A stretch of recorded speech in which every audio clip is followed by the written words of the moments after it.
Ommi u missieri nataw l-aħbar li jinkelli kundizzjoni bl-iktar mod traumatiku. Hekk stqarret magħna Rhoda Garland li llum għandha 52 sena u li ilha tgħix f'pajjiżna għal dawn l-aħħar 15-il sena.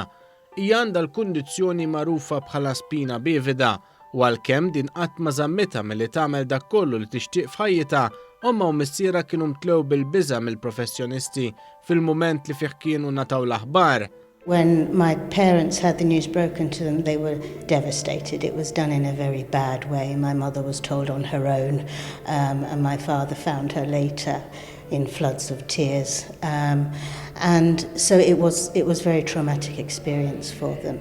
Qalet kif dak iż-żmien mal-professjonisti kien hemm del kbir fuq il-kondizzjoni li għandha hi u li għalhekk kienet ingħatat l-impressjoni lill-ġenituri tagħha li t-tifla tagħhom qatt ma setgħet tilħaq fejn xtaqet minħabba l-kundizzjoni tagħha. At the time, the prognosis for somebody with spina bifida was not good, so the doctors were very negative, and that persisted right the way through till I was 7 or 8.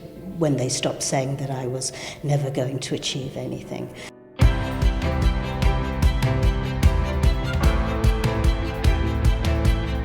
Ma' Rhoda ltqajna waqt it-tnedija tal-kors Breaking the News li ser ikun qed joffri taħriġ lil professjonisti dwar kif jagħtu l-aħbar lil ġenituri li t-tfal tagħhom għandhom xi forma ta' diżabilità.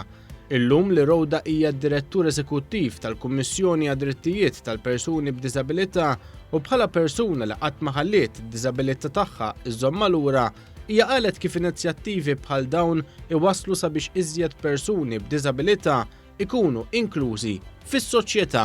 This concentration on breaking the news is very important because it's necessary to get a balance when you're talking about disability.